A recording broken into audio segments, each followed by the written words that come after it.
میری مردانگی دیکھنی تھی نا تمہیں، اب تمہارے چیخنے چلانے کا کوئی اثر نہیں ہونے والا۔ وانیہ روتے ہوئے اپنے جسم کو کاظم سے چھپا رہی تھی۔ کاظم، میں دوبارہ ایسا کچھ نہیں بولوں گی، پلیز، میں یہ سب کچھ نہیں سہ پاؤں گی، میں مر جاؤں گی۔ کاظم کے بھاری وجود کے نیچے وہ دب چکی تھی، لیکن کاظم اپنا غصہ اتارتے اس کی دھڑکنوں پر باہر سے سب کی باتیں سننے کے بعد غصے میں کمرے میں داخل ہوا۔ وانیہ جو کہ کوئی کتاب پڑھنے میں مصروف تھی، غصے میں آ کر کاظم نے اس کے ہاتھ سے کتاب لے کر دور پھینکی اور اسے جبڑے سے دبوچتا ہوا کہنے لگا، یہ تم نے میرے بارے میں کیا فضول باتیں پھیلائی ہیں؟ تمہیں ذرا شرم نہیں آتی اپنے شوہر کے بارے میں ایسی گھٹیا بکواس کرتے ہوئے؟ اس کی بات سن کر وانیہ کو سمجھ نہیں آئی تھی کہ اچانک سے کاظم کو کیا ہو گیا تھا۔ وہ پریشانی کے عالم میں کہنے لگی، کاظم، مجھے آپ کی بات کی سمجھ نہیں آئی، آپ کیا کہنا چاہتے ہیں؟ اس کی بات سن کر کاظم کہنے لگا، وہ تو تمہیں ابھی پتہ چل جائے گا کہ میں کیا کہنا چاہتا ہوں۔ بہت شوق ہو رہا تھا نا تمہیں میری مردانگی دیکھنے کا، جو تم لوگوں میں یہ کہتی پھرتی ہو کہ تمہارا شوہر ایک نامرد ہے۔ تمہیں ذرا شرم نہیں آتی اپنے شوہر کے بارے میں ایسی باتیں کرتے ہوئے؟ اس کی بات سن کر وانیہ کے چہرے پر ہوائیاں اڑنے لگی۔ وہ گھبراتے ہوئے کہنے لگی، یہ آپ کیا کہہ رہی ہیں؟ میں نے ایسا کچھ بھی نہیں کہا۔ اس کی زبان لڑکھڑا رہی تھی۔ دیکھو، میرے ساتھ جھوٹ بولنے کی ضرورت نہیں، اب مجھے تمہارے بارے میں سب کچھ پتہ چل گیا ہے۔ خبردار، جو تم نے مزید کچھ کہا۔ اس کے جبڑے کو دبوچتا ہوا غصے میں بول رہا تھا۔ وانیہ روتے ہوئے کہنے لگی، نہیں، ایسا تو کچھ بھی نہیں ہے۔ لیکن اب وہ کہنے لگا، تمہیں بہت شوق ہو رہا ہے نا، تمہیں دکھاتا ہوں کہ اصل مردانگی کیا ہوتی ہے۔ وہ غصے میں اسے پیچھے بیڈ کی طرف دھکا دے چکا تھا۔ وانیہ اس کے سامنے ہاتھ جوڑتے ہوئے کہنے لگی، دیکھیں، میں نے ایسا کچھ بھی نہیں کہا، پلیز مجھے چھوڑیں۔ وہ اپنے آپ کو چھڑانے کی کوشش کر رہی تھی، لیکن وہ شخص اس کے اوپر جھکا ہوا تھا۔ پلیز ایسا مت کریں، وہ روتے سسکتے ہوئے بولی، تو اس کی آنکھوں میں سے بہنے والے آنسوؤں کی پرواہ کیے بغیر وہ مسلسل اس پہ جھکتا جا رہا تھا، اور وہ اپنے دوپٹے کو سینے سے لگاتے ہوئے خود کو چھپانے کی کوشش کرتے ہوئے کہنے لگی، میں نے ایسا کچھ بھی نہیں کہا۔ اچھا، مجھے معاف کر دینا اگر میں نے ایسا کچھ کہا بھی ہے تو، پلیز خدا کے لیے، اس چیز کے لیے تو مجھے معاف کر دیں۔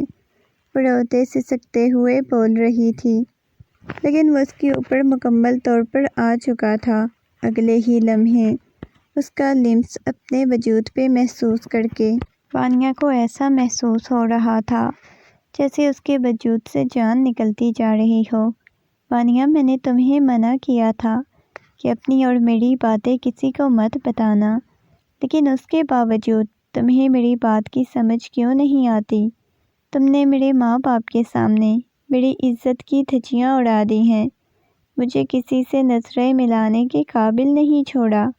میں تو تمہیں اس وجہ سے بخش رہا تھا کیونکہ تم چھوٹی بچی سمجھتا تھا تمہیں، لیکن نہیں، تمہیں تو ذرا میری پرواہ نہیں، میری باتوں کی تمہیں ذرا سمجھ نہیں آتی۔ یہ کہہ کر وہ اسے مکمل طور پر اپنے بازوؤں کے حصار میں لے چکا تھا۔ روتے سسکتے ہوئے اسے دور جانے کی کوشش کرنے لگی، پلیز ایسا مت کریں، پلیز۔ اس کے حلق میں آنسوؤں کا پھندا اٹکا ہوا تھا، پورا وجود کپ کپا رہا تھا، لیکن وہ شخص بھلا اسے کہاں چھوڑنے والا تھا؟ وہ تو اپنا بدلہ لینا چاہتا تھا، بدلہ لینے کے لیے وہ کسی حد تک بھی جا سکتا تھا۔ وہ روتی سسکتی اس کے سامنے ہاتھ جوڑتی رہی، لیکن وہ اپنے تمام تر حق وصول کرنے لگا۔ اس کی ہچکیاں اور سسکیاں پورے کمرے میں گونج رہی تھیں۔ اچانک اسے یوں محسوس ہوا جیسے وانیہ کاظم دونوں چچا ساتھ تھے۔ بچپن میں ہی دونوں کا نکاح ہو چکا تھا۔ کاظم اسے بہت محبت کرتا تھا، بے انتہا محبت، اسے ٹوٹ کے چاہتا تھا۔ کاظم 20 سال کا تھا اور وہ محض 10 سال کی تھی۔ جب دونوں کا نکاح ہوا تھا وہ اسے 10 سال چھوٹی تھی، اور کاظم کو اس بات کا اندازہ تھا جس وجہ سے وہ اسے بہت زیادہ محبت کرتا تھا۔ وقت گزرنے کے ساتھ ساتھ اس کی محبت بڑھتی گئی اور وہ ہمیشہ لاابالی سی لڑکی جسے کسی چیز کا کوئی پتہ نہیں تھا۔ اس کے ماں باپ کے انتقال کے بعد کاظم کے ماما بابا نے ہی اس کی پرورش کی اور اس کی شادی کاظم کے ساتھ کروا دی، لیکن رخصتی نہیں کروائی، اور اسے دیکھ دیکھ کر کاظم کو اپنے جذبات پر کنٹرول کرنا مشکل ہو جاتا تھا۔ وہ اس قدر اس سے محبت کرنے لگا تھا، اتنا ٹوٹ کر چاہنے لگا تھا۔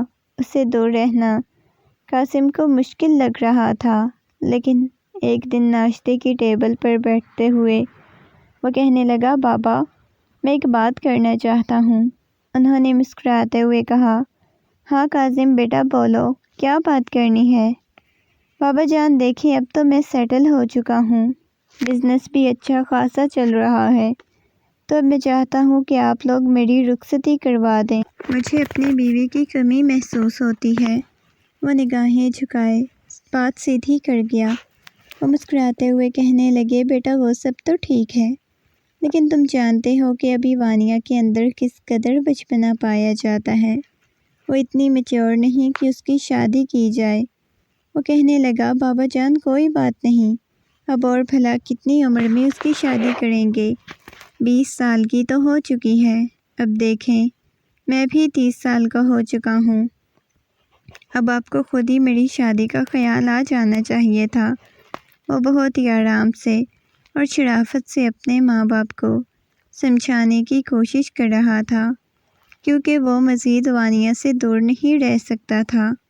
اس کے بابا کہنے لگے، چلو ٹھیک ہے، میں اس بارے میں کچھ سوچتا ہوں، وانیہ سے بات کرتا ہوں۔ رات کھانے کے بعد وانیہ کے کمرے کی طرف چلے گئے۔ سلطان صاحب پیچھے پیچھے اس کے کمرے میں آئے، کہنے لگے، وانیہ بیٹا مجھے تم سے بات کرنی ہے۔ وہ مسکراتے ہوئے بولی، جی بولیں، آپ کو مجھ سے کیا بات کرنی ہے تایا جان؟ اس نے کتابیں بند کر کے سائیڈ پہ رکھی اور مکمل طور پر تایا جان کی طرف متوجہ ہو گئی۔ دیکھو وانیہ بیٹا، میں چاہتا ہوں کہ میں اس جمعے تمہاری اور کاظم کی رخصتی کر لوں۔ شادی کی تیاریاں تو ہمیشہ سے ہی مکمل تھیں، میں چاہتا ہوں کہ اس جمعے کو تم دونوں کی رخصتی کروا دی جائے۔ وہ حیرت سے سلطان صاحب کی طرف دیکھنے لگی، پھر نفی میں سر ہلاتے ہوئے کہنے لگی، نہیں تایا جان، اتنی جلدی رخصتی کیوں؟ آپ کو پتہ ہے ابھی میں نے پڑھنا ہے، ابھی مجھے کچھ بننا ہے، ابھی مجھے رخصتی نہیں کرنی۔ وہ مسکراتے ہوئے بولی تو وہ کہنے لگے، دیکھو بیٹا کیا بات ہو گئی ہے، تم نے پڑھنا ہے تو شادی کے بعد بھی لڑکیاں پڑھتی ہیں، تو تم شادی کے بعد پڑھ لینا۔ ویسے بھی کیا ہے، ایک کمرے سے دوسرے کمرے تک تو جانا ہے اپنے شوہر کے پاس، ویسے بھی اچھا ہوگا وہ تمہیں پڑھا دے گا، اسٹڈی بھی ہو جائے گی، کافی زیادہ ہیلپ بھی مل جائے گی۔ وہ مسکراتے ہوئے اسے سمجھانے کی کوشش کر رہی تھی۔ وہ جلدی سے نفی میں سر ہلانے لگی، نہیں تایا جان، اتنی جلدی کاظم کے ساتھ شادی نہیں کرنا چاہتی، نکاح ہو چکا ہے تو رخصتی وقت آنے پہ ہو جائے گی، ابھی سے کیوں، آپ مجھے پڑھنا ہے نا، اس نے مجھے بولا تھا کہ آپ جو چاہتی ہیں مجھے وہ بنائیں گے، اس کے بعد میری رخصتی کریں گے۔ وہ نگاہیں جھکائے بول رہی تھی۔ وہ مسکراتے ہوئے کہنے لگے، دیکھو بیٹا مجھے اپنی زندگی موت کا کچھ بھی نہیں پتہ، میں چاہتا ہوں کہ میں اپنی زندگی میں ہی تم دونوں کی شادی کروا دوں۔ یہ کہہ کر اس کے ہاتھ کو اپنے ہاتھ میں لے چکا تھا اور اب ایک باپ کی طرح اسے سمجھا رہا تھا۔ وہ کہنے لگے، ٹھیک ہے تایا جان، جو آپ نے فیصلہ کیا ہے مجھے منظور ہے، لیکن عجیب سا خوف اس کے دل میں بیٹھ چکا تھا، نہ جانے وہ کیوں، اس کے ساتھ کیا کریں گے، کیسا بیہیو کریں گے، کیسا سلوک کریں گے۔ ویسے تو نارملی کاظم مجھ سے بہت محبت کرتا تھا اور وہ جانتی تھی جس قدر کاظم مجھ سے محبت کرتا ہے اتنی کوئی بھی مرد اسے دے نہیں سکتا، چاہے پھر وہ کتنا ہی امیر کیوں نہ ہوتا۔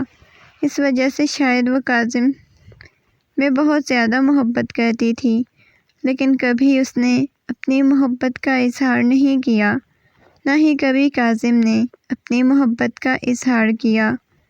ایک دن ایک گھر میں رہتے ہوئے ایک دوسرے کی محبت کرنے کے باوجود، ایک دوسرے کے اتنے قریب ہونے کے باوجود دونوں میں اس قدر دوریاں کبھی کبھی ایک دوسرے کو اپنی محبت کا اظہار بھی نہیں ہونے دیتے۔ اور پھر وہ دن آ جاتا ہے جب دلہن بنی قاسم کے کمرے میں بیٹھی ہوئی تھی۔ آج قاسم کے پاؤں ہی زمین پر نہیں لگ رہے تھے۔ جس لڑکے کو اتنا ٹوٹ کر چاہا، جس سے محبت کی، آج اس کی دلہن بنی کمرے میں بیٹھی ہوئی تھی۔ اسے یقین نہیں آ رہا تھا دعائیں اتنی جلدی قبول ہو جاتی ہیں۔ پہلے وانیہ کے ساتھ اس کا نکاح ہوا، اب رخصتی ہوگی۔ اسے معجزہ ہی لگتا تھا، ورنہ جن سے محبتیں کی جاتی ہیں شاید وہ بے بس اور لاچار کیوں نہ ہوں، وہ بچھڑ ہی جاتے ہیں۔ یہ سوچتے ہوئے اس کے سینے سے آ کر لگ گئی۔ اس چھوٹی سی دلہن کی طرف دیکھنے لگا جو سیدھا اس کے دل میں اتر رہی تھی۔ اس نے وانیہ کے ہاتھ کو اپنے ہاتھ کی گرفت میں لیا اور اپنے لبوں سے لگا لیا۔ مسکراتا ہوا کہنے لگا، بہت پیاری لگ رہی ہو تم۔ میں چاہتا ہوں کہ تمہیں بہت محبت دوں، ٹوٹ کر چاہوں، اتنا ٹوٹ کر چاہوں۔ اس سے پہلے کہ وہ مزید کچھ کہتی، اسے وانیہ کے کپکپاتے ہوئے ہاتھ نظر آئے۔ وہ مسلسل کانپ رہی تھی، اس کا پورا وجود بھی کانپ رہا تھا۔ وہ گھبرا گئی۔ کیا ہوا ہے وانیہ؟ تم ٹھیک تو ہو نا؟ وہ بہت ہی نرمی اور محبت سے پوچھ رہا تھا۔ وہ نفی میں سر ہلاتے ہوئے کہنے لگی، مجھے واپس اپنے کمرے میں جانا ہے۔ وہ گھبراتے ہوئے بولی، دیکھو بھئی، واپس کیوں جانا ہے؟ ابھی آج تو تم آئی ہو ہمارے پاس ہمیشہ کے لیے، تمہیں واپس بھی جانا ہے؟ پھر ساری زندگی اسی کمرے میں رہی ہو نا۔ اب میرے دکھوں تمہیں ڈانٹوں گا نہیں، کبھی اذیت اور تکلیف نہیں دوں گا۔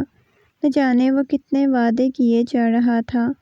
وہ ڈری ہوئی اسے حوصلہ دینا چاہتا تھا، لیکن اس کا یہ ڈر دیکھ کر وہ کسی قسم کا اس کے ساتھ تعلق قائم نہیں کرنا چاہتا تھا۔ اس وجہ سے محبت سے کہنے لگا، دیکھو کافی رات ہو چکی ہے، تمہیں سونا ہے تو جا کر سو جاؤ۔ وہ تو جیسے اسی انتظار میں تھی، اجازت ملتے ہی فوراً اٹھ کے چینجنگ روم کی طرف چلی گئی۔ تھوڑی دیر بعد سادہ سے حلیے میں باہر آئی، لیکن اس کا سادہ سا حلیہ دیکھ کر بھی نگاہیں ہٹانا کاظم کو مشکل لگ رہا تھا۔ مسکراتے ہوئے مسلسل اس نے سب کی طرف دیکھے جا رہا تھا۔ وہ بمشکل اس کے پاس آ کے بیٹھی۔ اس کے پاس بیٹھتے ہی کہنے لگی، آپ صوفے پہ سو جائیں نا، مجھے اکیلے سونا ہے۔ وہ گھبراتے ہوئے بولی، تو اس کی بات سن کے وہ مسکراتا ہوا کہنے لگا، ہم دونوں میاں بیوی ہیں، اب ہماری رخصتی ہو چکی ہے، دیکھو اب بھلا کیوں ہم الگ الگ سوئیں گے۔ وہ نرمی سے بولا تو وہ کہنے لگی، مجھے آپ کے ساتھ سوتے ہوئے ڈر لگتا ہے۔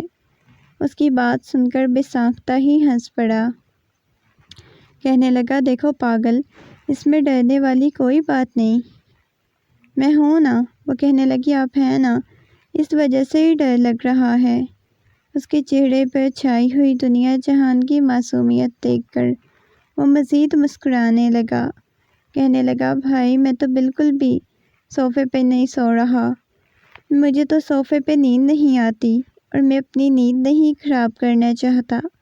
تم بھی اتنی چھوٹی نہیں ہو جو صوفے پہ آ جاؤ، تو اس وجہ سے آرام سکون سے یہی سو جاؤ۔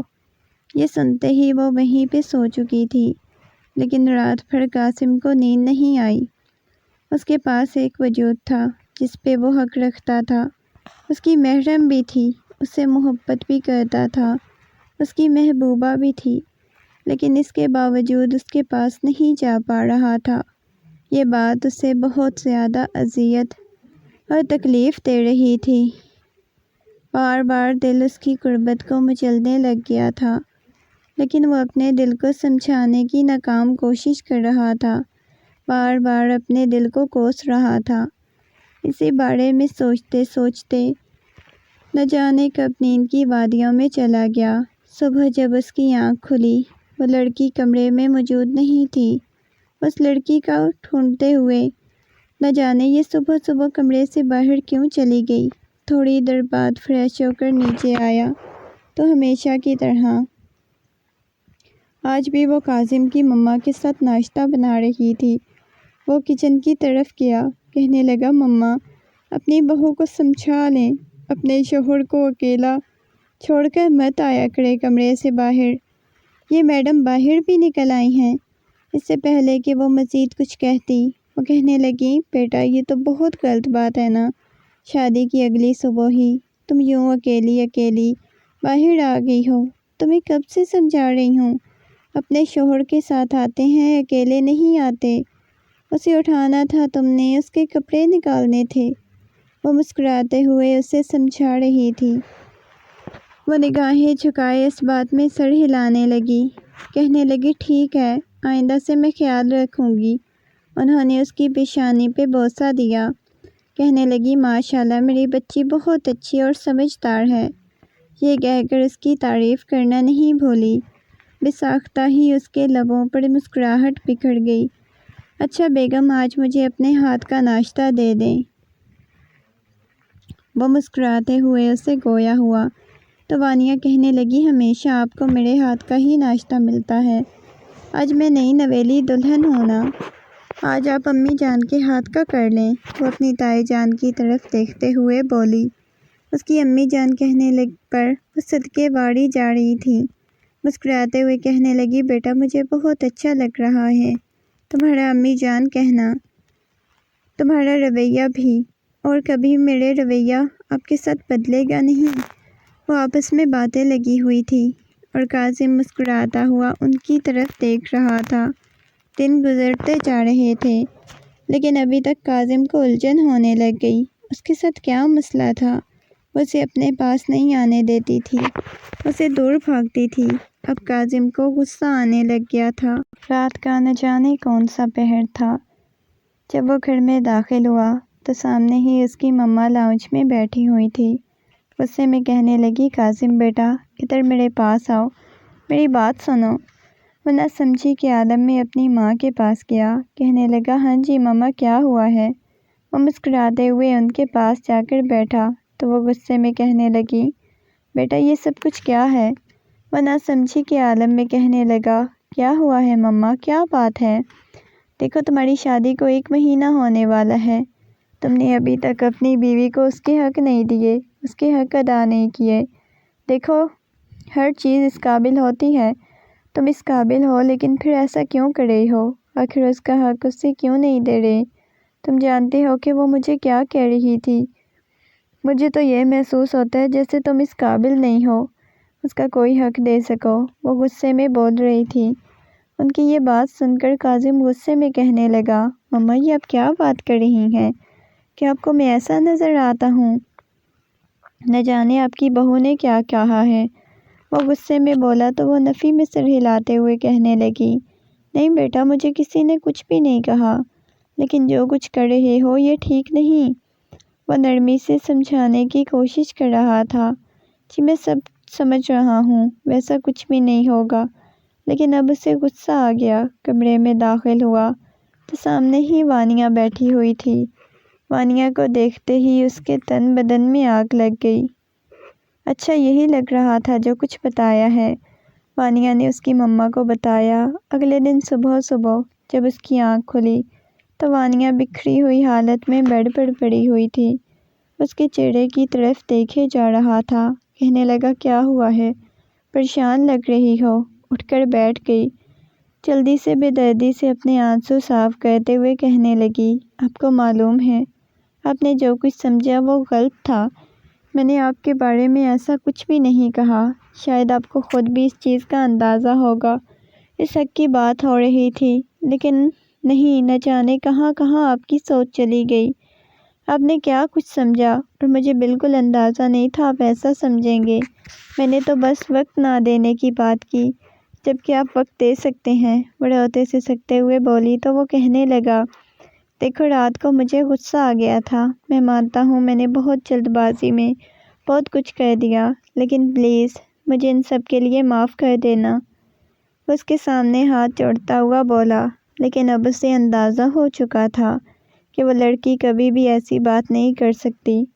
آپ کو پتہ ہے میں آپ کو کتنا ٹوٹ کے چاہتی ہوں، اس کے باوجود آپ میرے ساتھ ایسا رویہ اختیار کریں گے تو مجھے اذیت اور تکلیف تو ہوگی نا، وہ سسکتے ہوئے بولی۔